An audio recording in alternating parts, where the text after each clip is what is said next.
देख रहे हैं वीकेंड मस्ती और मैं हूं नेहा। हम इस शो में आपके वीकेंड को बेहतरीन बनाने के ऑप्शंस देते हैं।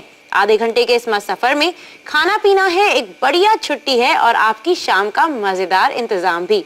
तो चलिए शुरुआत करते हैं और देखते हैं आज क्या है खास हमारी वीकेंड प्लेटर में आपके लिए। चलेंगे टर्की की सैर पर, देखेंगे विंटेज कार्स की अनोखी रैली और बच्चों के लिए स्पेशल वर्कशॉप्स। आज वीकेंड मस्ती में हम आपको एक ऐसे देश की सैर करवा रहे हैं जो दो बड़े कॉन्टिनेंट्स यूरोप और एशिया के बीच में है। इन दो विशाल सभ्यताओं का हिस्सा होने की वजह से टर्की और देशों से एकदम हटकर है। तो चलिए चलते हैं इस एग्जॉटिक डेस्टिनेशन पर आरती के साथ।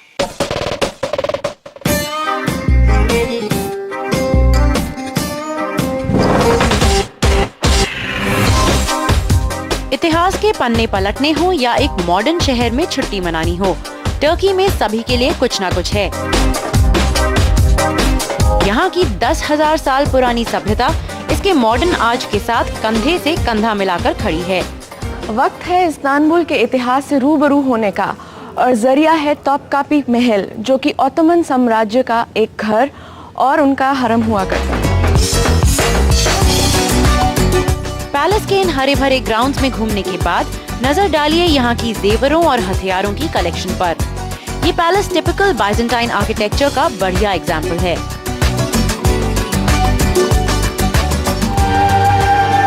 यहाँ का एक और खूबसूरत मॉन्यूमेंट है 17वीं शताब्दी में बना सुल्तान अहमद मॉस्क, जो ऑटोमन एम्पायर की बनाई गई सबसे बड़ी मस्जिद है।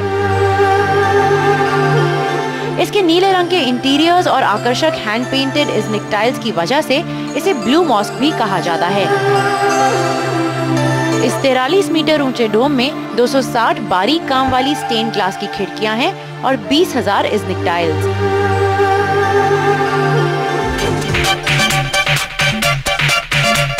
इस्तांबुल के इस ऐतिहासिक कोने में मुझे मिली हैंड पेंटेड इज़्निक टाइल्स की एक खास दुकान, और अगर आपकी जेब अलाउ करती है तो इनका एक सैंपल तो आपके घर के ड्राइंग रूम में होना ही चाहिए।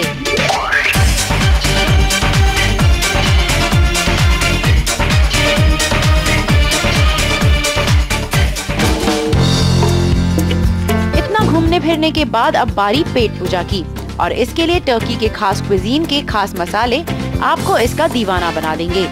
यहाँ पर लैम्प सबसे ज्यादा खाया जाता है और वैरायटी इतनी कि आप पूरे कंफ्यूज हो जाएंगे। इस अनोखे रेस्टोरेंट में मैंने छोड़ी अपनी टर्किश छुट्टी की ये निशानी। अब बारी मेरे फेवरेट टाइम पास की। किसी भी शहर के बाजार उसकी जान होते हैं, और आज इस शहर के बाजार को देखने के लिए मैं जा रही हूँ। ये है यहाँ का 4,000 दुकानों वाला ग्रैंड बाजार, एक मजेदार शॉपिंग एक्सपीरियंस की परफेक्ट जगह। यहाँ से हैंडीक्राफ्ट्स लीजिए या चाहे तो एग्जॉटिक ज्वेलरी। और हाँ, ये नजर बंजोक या इविल आई चार्म लेना ना भूलें। टर्किश लोग मानते हैं कि ये बुरी नजर से बचाता है।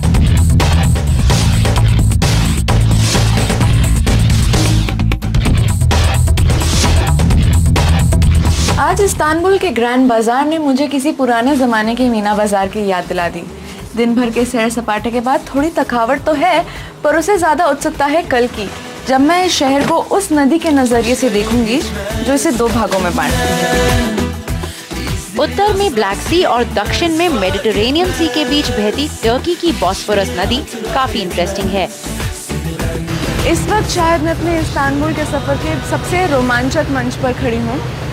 हम बॉस्फोरस नदी के ऊपर एक क्रूज ले रहे हैं, और ये क्रूज सबसे ज़्यादा आकर्षक इसलिए है क्योंकि इस्तांबुल ही मात्र एक ऐसा शहर है जो ज्योग्राफिकल रीजंस की वजह से दो कॉन्टिनेंट्स में विभाजित होता है। अगर आप मेरे सामने देखें तो वो एशियाई हिस्सा है इस्तांबुल का। ये बॉस्फोरस नदी इस्तांबुल शहर को दो कॉन्टिनेंट्स में डिवाइड करती है, सामने एशियाई हिस्सा और ठीक मेरे पीछे जहाँ से हम अभी आ रहे हैं वो यूरोपीय हिस्सा है। बॉस्फोरस नदी का ये 2 घंटे लंबा क्रूज करना बिल्कुल ना भूलें। और इसके बाद स्पाइस रूट की इस इम्पोर्टेंट डेस्टिनेशन का स्वाद लेना भी जरूरी है।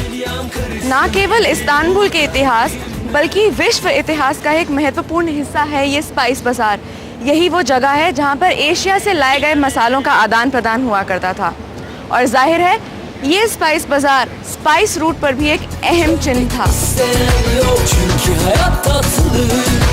स्पाइस बाजार के ढेरों मसालों की महक दूर दूर तक जाती है। 400 साल पुराने इस बाजार में आपको हल्दी, मिर्ची, इलायची, लौंग जैसे मसालों के साथ तरह तरह की जड़ी बूटियाँ भी मिलेंगी। लेकिन मेरी नजर पड़ी मेरे फेवरेट अखरोट पर। Half kg of this please. This definitely goes into my shopping bag. अब एक छोटा सा शॉपिंग टिप, टर्की जाने से पहले थोड़े फिल्मी गाने जरूर याद कर लें। यार मनश्के नारा हादुरामा हो आवारा हो I am disco dancer. Spicy shopping के बाद बारी थी इस्तांबुल के आर्किटेक्चरल लैंडमार्क का जायजा लेने की।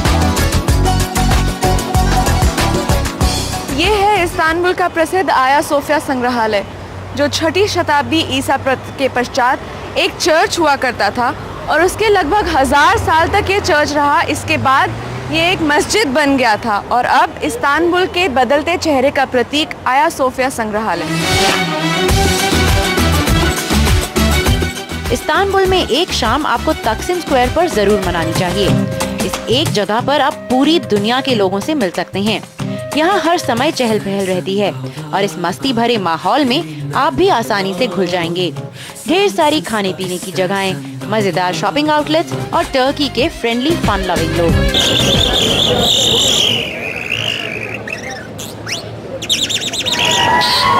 इतिहास बताता है कि किसी भी देश की संस्कृति को जानने के लिए आपको उसी के रंगों में घुल जाना चाहिए।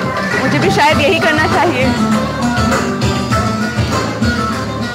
Aarti Kapoor Singh, Istanbul, Turkey. Turkey के रिच कल्चरल हेरिटेज के बाद एक और हेरिटेज की बात करते हैं। ब्रेक के बाद चलेंगे विंटेज कार्स की एक अनोखी रैली में।